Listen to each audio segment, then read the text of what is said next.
नमस्कार, आयन भारत में आपका बहुत बहुत स्वागत है। आप देखना शुरू कर चुके हैं राष्ट्रपथ विद अर्चना सिंह। हरियाणा और जम्मू कश्मीर में चुनाव हुए। आर्टिकल 370 हटने के बाद जम्मू कश्मीर के ये चुनाव बहुत महत्वपूर्ण रहे। इनमें भारी संख्या में लोग घर के बाहर निकले, वोटिंग की। उमर अब्दुल्ला मुख्यमंत्री बन गए। लगा कि अब एक चुनी हुई सरकार आ गई है। अभी तक राज्यपाल का शासन था, स्थितियां और बेहतर होंगी। जो 370 के बाद सुधर गए हैं हालात, उनमें और बेहतरी होगी। लेकिन राहुल गांधी ने अपने चुनाव प्रचार के दौरान ऐसा पेट्रोल छिड़का जिसका अब आप कहिए कि उसकी जो विकृत तस्वीर है वो दिखने लगी है। राहुल गांधी ने अपने चुनाव प्रचार के दौरान जो कुछ कहा, कश्मीर में खास तौर पर जब वो रैली करने जा रहे थे, उसकी परिणति ऐसी हो रही है जो शायद उमर अब्दुल्ला ने भी नहीं सोचा होगा। उमर अब्दुल्ला, राहुल गांधी इंडिया अलायंस के तहत चुनाव लड़े जम्मू और कश्मीर में। हालांकि कश्मीर में कई सीटों पर फ्रेंडली फाइट भी हुई। अब इस फ्रेंडली फाइट का लॉजिक तो आज तक मुझे समझ में नहीं आता है कि आप दोनों पार्टियां अपने अपने उम्मीदवार मैदान में उतार रहे हैं और आप गठबंधन में भी हैं। अब ये अद्भुत फ्रेंडली फाइट का क्या मतलब होता है, ये तो उमर अब्दुल्ला और राहुल गांधी ही बता सकते हैं। लेकिन हाल के दिनों में सरकार चुने जाने के बाद, चुनाव होने के बाद ऐसी घटनाएं हो रही हैं जिन पर चर्चा किया जाना बहुत जरूरी है। और ये बात जाननी जरूरी है कि आखिर ये घटनाएं क्यों हो रही हैं, इसके पीछे राहुल गांधी कहीं वजह तो नहीं। सबसे पहले आपको घटनाएं बताती हूं।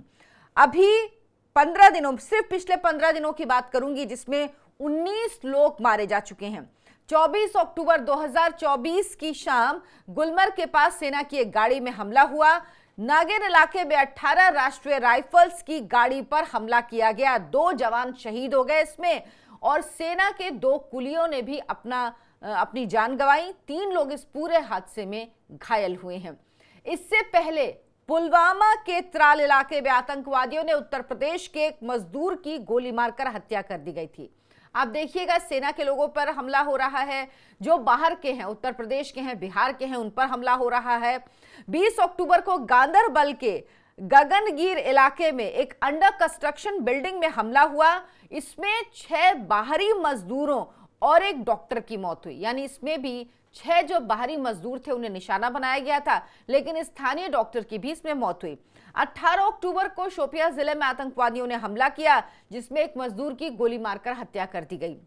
9 अक्टूबर को अनंतनाग में आतंकवादियों द्वारा किडनैप किए गए प्रादेशिक सेना के एक लापता जवान को गोलियों से छलनी कर दी और इसका शव सेना ने बरामद किया। ये सारी घटनाएं मैं आपको क्यों बता रही हूं? राहुल गांधी के भाषण याद करिए।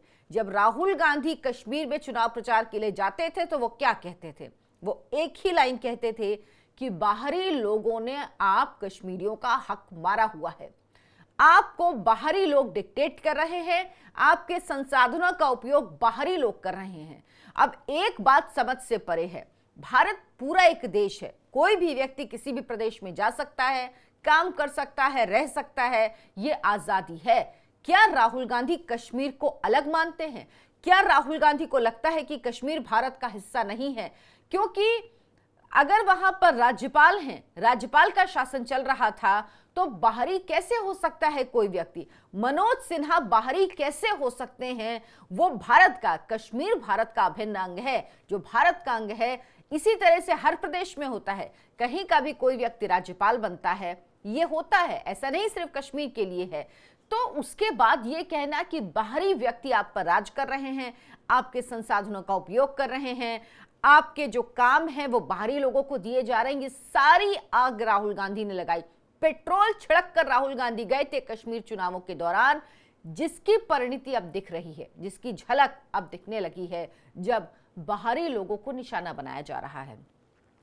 आर्टिकल 370 हटा, उसके बाद जब चुनाव हुए तो लगा जो हालात बेहतर हुए आर्टिकल 370 हटने के बाद, वो अब और बेहतर होंगे, हालात में और ज्यादा सुधार होगा। पत्थरबाजी बंद हो गई, दुकानें खुलने लगी, बच्चे स्कूल जाने लगे, लोगों को काम मिलने लगा, ये सब कुछ होने लगा तो लगा हालात अब और बेहतर होंगे क्योंकि चुनी हुई सरकार होगी।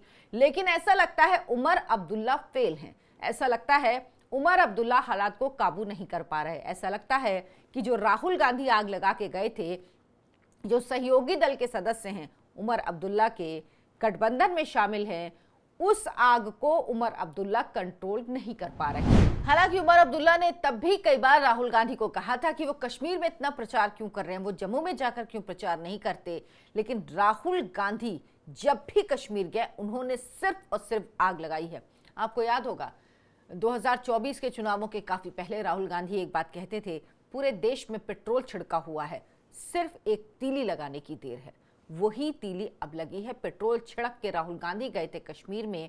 हालात राहुल गांधी चाहते हैं बिगड़े, क्योंकि उनको बर्दाश्त नहीं हो रहा कि किस तरह से कश्मीर के हालात बेहतर हुए और उसका क्रेडिट नरेंद्र मोदी को, बीजेपी की सरकार को दिया जा रहा है। इसीलिए राहुल गांधी लगातार ये कोशिश कर रहे हैं। मंत्रिमंडल बना, उमर अब्दुल्ला ने मुख्यमंत्री के तौर पर शपथ ली। उसके बाद मंत्रिमंडल के एक भी सदस्य के तौर पर कांग्रेस पार्टी के किसी विधायक ने शपथ नहीं ली।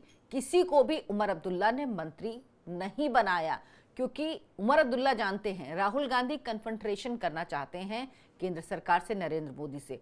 उमर अब्दुल्ला साफ कह चुके हैं कि वो कन्फ्रंटेशन की राजनीति नहीं करेंगे, वो अरविंद केजरीवाल के रास्ते पर नहीं चलेंगे, वो सामंजस्य बिठाकर सत्ता चलाएंगे, सामंजस्य बिठाकर जो सरकार है जम्मू कश्मीर की वो चलाएंगे। ये वो साफ कर चुके हैं। वो जानते थे कि अगर कांग्रेस पार्टी का कोई भी सदस्य मंत्रिमंडल में होगा तो ये कर पाना संभव नहीं होगा। लेकिन जिम्मेदारी उमर अब्दुल्ला की भी है। राहुल गांधी शपथ ग्रहण समारोह में गए थे, वहां पर वो मौजूद जरूर थे। और सबसे बड़ा धक्का, सबसे बड़ा झटका तो राहुल गांधी को तब लगा जब डिप्टी स्पीकर का पद, जम्मू कश्मीर विधानसभा के डिप्टी स्पीकर का पद दे दिया बीजेपी को उमर अब्दुल्ला ने, जिसकी बिल्कुल भी उम्मीद राहुल गांधी को नहीं थी। वो उम्मीद कर रहे थे कि मंत्रिमंडल में ना सही, लेकिन कम से कम डिप्टी स्पीकर का पद तो कांग्रेस पार्टी को उमर अब्दुल्ला देंगे। लेकिन ऐसा कुछ नहीं हुआ। जो हादसे हो रहे हैं उनके लिए कुछ हद तक राहुल गांधी जरूर जिम्मेदार है, क्योंकि अगर कोई नेता, खासतौर पर राहुल गांधी अब सिर्फ कांग्रेस पार्टी के एक सांसद नहीं बल्कि एलओपी हैं, विपक्ष के नेता हैं, एक जिम्मेदार संवैधानिक पद पर बैठे हुए हैं, लेकिन उन्हें अपनी जिम्मेदारी का एहसास बिल्कुल नहीं। वो गैर जिम्मेदार राजनीति हमेशा से करते रहे हैं। ऐसा लगता है कि राहुल गांधी को सिर्फ और सिर्फ अपनी राजनीति से मतलब है, उनको और किसी चीज से मतलब नहीं है। देश में आग लगे तो लगे, देश में लोगों को परेशानी हो तो हो, लोगों की जान जाए तो जाए। राहुल गांधी को इस बात की बिल्कुल भी फिक्र नहीं है कि किस तरह से देश में वो आग लगाने का काम कर रहे हैं।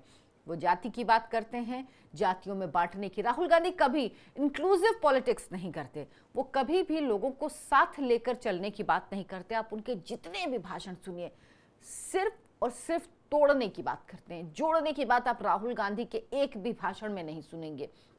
और कहीं से उनको 2024 के चुनावों में जो नतीजे आए, कांग्रेस पार्टी को 99 सीटें मिल गई, उन्हें लगा कि तोड़ने की राजनीति ही काम करती है। फिर वो देश में भाषण दें, वो यूएस जाएं, यूके जाएं, विदेशों की धरती पर जब भी रहते हैं वो सिर्फ और सिर्फ भारत के खिलाफ, भारत को तोड़ने की बात करते हैं। और यही काम राहुल गांधी ने कश्मीर में भी किया था, जिसका अभी जो तस्वीरें नजर आ रही हैं वो सिर्फ बानगी हैं। अगर इन पर जल्द लगाम नहीं लगाई गई तो ये टारगेट्स और बढ़ सकते हैं।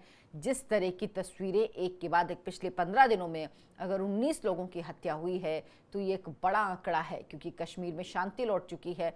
ये नहीं कह सकते कि पूरे तौर पर शांति है, सब कुछ एकदम ठीक हो चुका है, लेकिन कश्मीर के हालात कितने खराब थे।